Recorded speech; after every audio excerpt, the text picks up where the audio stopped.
For the first time to Israel. He is with us, he is with our leader, and he is fighting everywhere and meeting many people, lots of important people. He's trying, he's trying his best to help to free so I can cover this. So I represent to you Shaul Meisels. Thank you, Rachel. I've met Mr. Kanu several times here in Israel. I interview him also in the radio and TV. And I met a wonderful person, kind, clear, honest, a real leader of the Jewry of Biafra. And I beg the ambassador of the British Embassy, please let Nnamdi Kanu go free from jail, from persecution, and take care of him. I know that his situation there is very dangerous for his life. He is sick. He needs pills. He doesn't get it. Even the food. We would like to beg and to ask. We would like to beg and ask. Please free him and give liberty, give freedom to all the Biafra Jewry.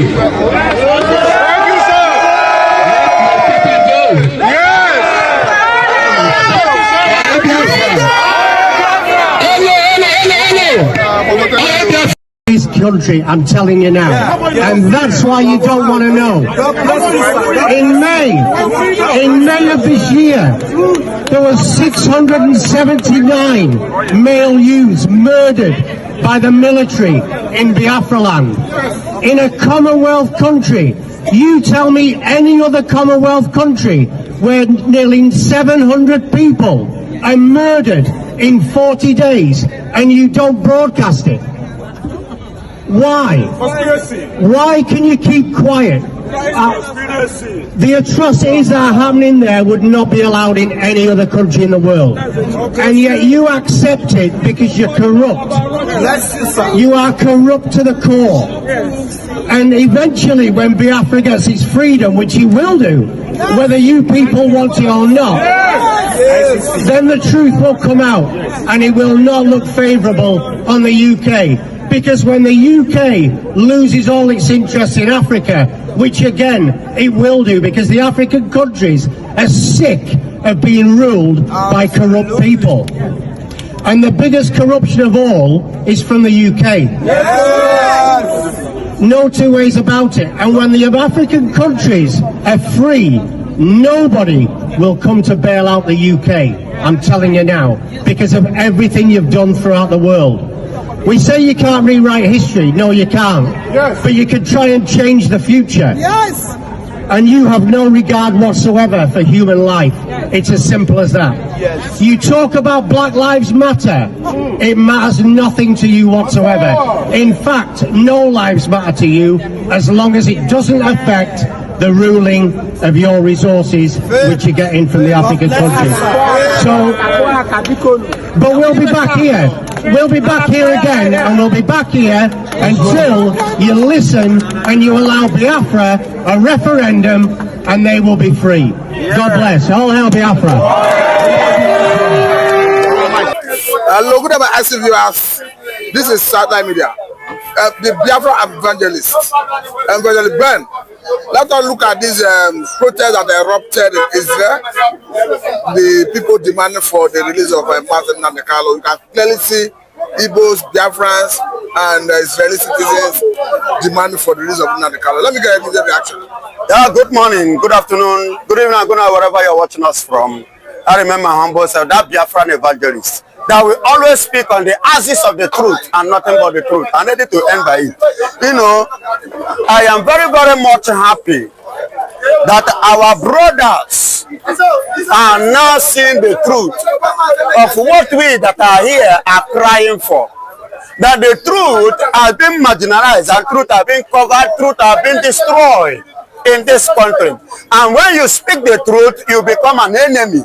You know, I am happy that the people in Israel are now protesting for the freedom of their own son. And let me tell you this, you know, Igbos came from the ashes of Seth, the third son of Adam. And where the current Israel today that you and I are talking about came from the generation of Abraham. So they are now protesting, fighting for the freedom of their brother that is under captivity of Nigeria, the captivity of the Fulanis, the captivity of Nnamdi Kanu statement called Zoom. Do you understand me? And if you watch what makes Nnamdi Kanu to stand against the darkness country called Nigeria is because of the attitude. And for your information, in the first instant of Nnamdi Kanu movement, he moved the motion on how that Nigeria will go in a better way, so that the Easterns, the Biafrans, in their own side will have equal right that the Northerners have, and likewise the Yorubas. And this equal right is what Nigeria have deprived the Biafrans. And for your information, I want you this opportunity again to throw more light. What brought the civil war was not as a result of Ojukwu disagreement. It was as a result of the British not wanting Nigeria to develop. If you go and study about the Aburi Accord, you will discover that Ojukwu meant well for Nigeria, but the British did not meant well for Nigeria. They are the one who scatter and divide Nigeria and cut the war and brought the war, and that was why they collided with the Russia and to kill the Igbos, to commit the genocide, and which they go on today is the president that signed it up for them to come and kill us. We understand that they say blood is thicker than water. Could that be the reason we are seeing this massive protest in Israel? That is why I refer you back to the Bible, where it started. Do you understand me? That is why today the Israelis are now protesting, telling the world that you are holding their brother captive, because Egypt, Pharaoh, must allow the Israelis anywhere they are to be free. It has been mandated by God in the realm of the spirit that Biafrans, which are the Israelis, must not be in bondage any longer. So Nigeria shouldn't be the axis of which the Biafrans should remain in bondage. But I understand that the Court of Appeal in Nigeria at the point ruled that Nnamdi Kanu was extraordinary rendition from Kenya to Nigeria and saw that it should be released unconditionally. And consequent upon that, we saw UN working group on arbitrary detention asking the Nigerian government to release Nnamdi Kanu unconditionally. But the Nigerian government has not obeyed that, and the case is still on. But the way it stands, do you see Israel, because there's a trending video, another one, where some Israelis said that they will never abandon Biafra, that their government, the same way their government helped Biafra during the war, that they stand by Biafra. Yes, you know, it's talking about what? Obeying the court order. And let me tell you this, the UN have come, the Israeli and other departments have come to Nigeria. Yes, I understand the fact that Nigeria is a Soviet nation. You understand me? I know this. But being a Soviet nation, there is a limit of which you can act against the human rights. Even the right of your citizens, you cannot continue to deprive them of their rights. You understand? It works to some extent. So Nigeria should adhere to the what? To the advice and instruction given to them by this department, by all these both international and the local departments. In a country like Nigeria, they don't supposed to go Nnamdi Kanu up to this very day, because you dare not violate your own law by yourself. A guy Iwu biada iwu. Yeah, you have set law. And yeah, you set the law and you break the law. You can't tell you what that is. You see the angle that Nnamdi Kanu stood, and that if you check it, you will see that Nnamdi Kanu is holding Nigeria according to Nigerian law, not even international law, but according to Nigerian law. You see why Nigeria is finding it difficult, and they cannot have a better backup from the international standard, international countries. Do you know that whenever I think of this country called Nigeria, I weep? Because the reputation of this country is going down every day. It's going down every day. Nigeria doesn't have respect anymore in international basis. You understand me? They don't have a value again. Now talk to us about those Israelis who said that the same way Israeli government supported Biafra during the war, that they will always stand by Biafra. Let me tell you, Israel did not actually support Biafra during the war. In 1967, they did not actually, they have it in mind, but you know, as at that time, Israel was facing a series of war. There were facing about 7 countries in the war, which at the end of the day, so they were too busy. You get it? They were too busy to help. But the game has changed now, because this time around, if anything should erupt, it will not going to be easy, because they will come out fully and they are giving you the sign. They are telling you now that these people, they are not going to leave them. They have seen it, that these people are their brothers, they are family, they are blood, and you have already said it, that blood is thicker than water. So I cannot allow my blood to be messed up or to be wasted like that. My blood is my blood. If anything happens to my blood, I have the feelings. What touches my brother touches me. Okay, so that is what they are telling Nigeria, the impression they are bringing to the world, that these people are our brothers, that you dare not treat them anyhow. The way you have treated them, enough of it. Okay, now let me bring this angle. The reason I bring this angle is very clear, because we understand that part of the reason we are seeing agitation for the sovereignty of Biafra because of the excesses of Fulani militias. And we have seen serious killing. They recently happened in Ondo. We have seen the one in Benue. We have seen the one in Benue. We have seen the one in Ebonyi. We have seen the one in Delta. We have seen the one in Enugu. Yes. But surprisingly, this recent increase in Fulani military killing started after the American Air Force Commander for Africa and Europe, talking about James Hecker, made it very clear that American government will be targeting terrorists in Africa. And as we speak, they already hit some terrorists in Somalia. Do you think Americans' position is fueling Fulani military to kill more in Nigeria?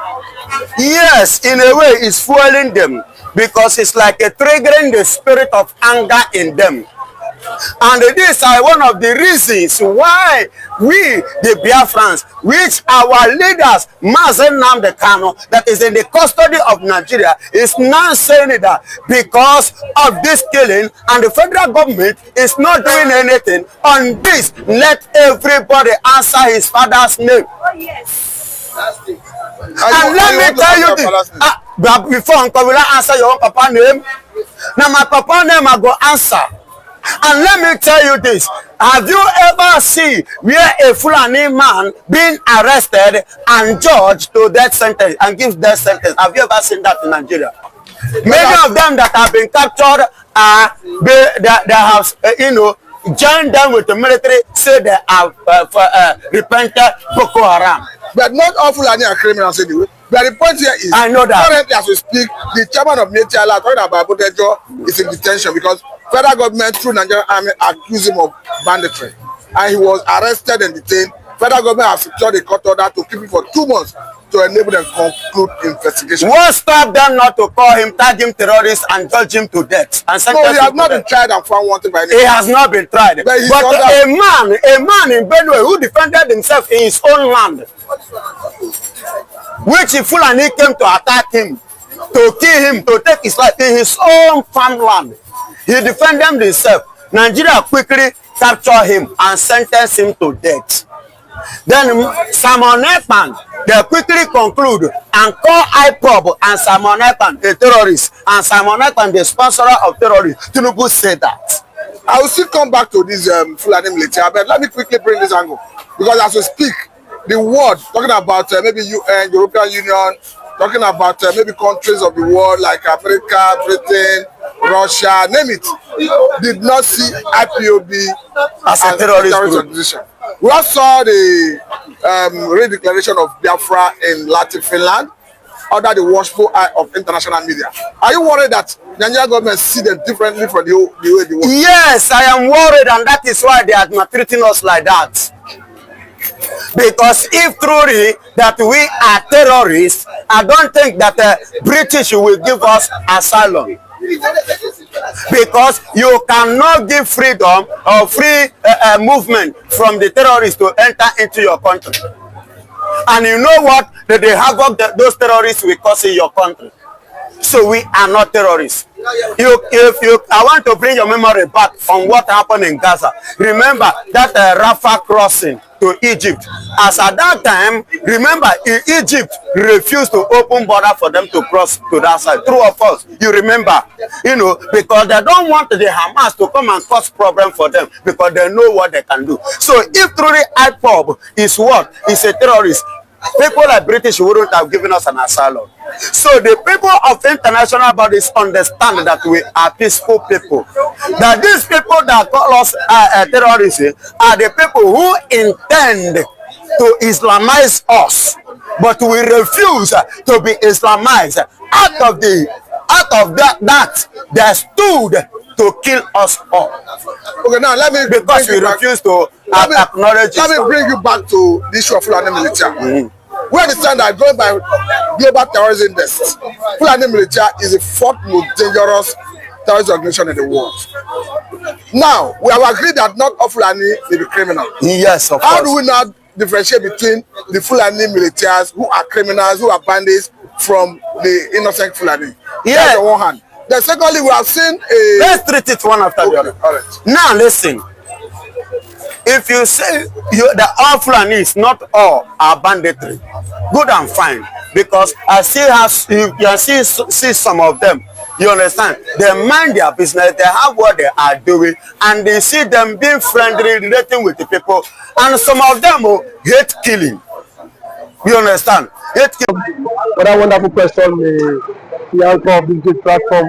First and foremost, I want to say, someone has come out to say, or has outlined countless times, that he said that the Nigerian government cannot win Biafra with a barrel of gun for the second time. Now when he said that, see, Nigerian government cannot win Biafra with a barrel of gun, it means that nobody needs to die for them to exit Nigeria. Now, Ojukwu fought Biafra in a different dimension. Now, Nnamdi Kanu did it via his own dimension. So Ekpa is taking it globally. And now, we've seen world body recognize Biafra. We've seen the UN and then some other global body have come out to endorse the Biafra struggle. So kudos to him, it is a plus. Some persons have come out to say that Samonekpa should be discredited, the likes of Ohanes Ndigbo and that of the Southeastern governors. But my question is that you said Samonekpa should not be taken serious. Then who should be taken serious? The government who is not willing to protect our people? Is it the people who have refused to speak up when the Igbo man has been marginalized in the country? Is it the same governors who have become a tools in the hands of their Fulani master? So for you to even have a character like Samonekpa and Nnamdi Kanu to have come out to say enough is enough, that we are tired of this contraption called one Nigerians. it shows that these people have this mindset that, see, they can no longer be slaves. So for him to have even gone as far as to hire lobbyists that will speak on behalf of Biafra in the world, in the UN summit, to me, it's a plus, and that alone, the voice of Biafrans will be heard globally, and the voice of an Igbo man is also being heard globally. Now, let me take it back the line. When Southern Sudan and South Sudan wanted parted ways, nobody killed each other. Nobody go through the route of violence. It was done amicably. So Samonekpa is doing it amicably for him to convince world leaders that this thing is possible. And when the government of the day, the present government of Nigeria, are not seeing it that way. Thank you. You can also to the government, to the Nigerian government be worried about this? Why would they be worried? The same people have sent assassins to kill Samonekpa. Now only he has escaped. So see, one thing about it is that the government of the day, they are panicking. There's panic. You know what it is now? Say a particular tribe or a major tribe to exit your country. You know how an Igbo man is. You know the investment of an Igbo man is in the country. Now imagine in Nigeria without an Igbo man. Let's just imagine that. I mean, dominance. That means the Hausa man would now dominate virtually every government parastatals in Nigeria. So now the reason why the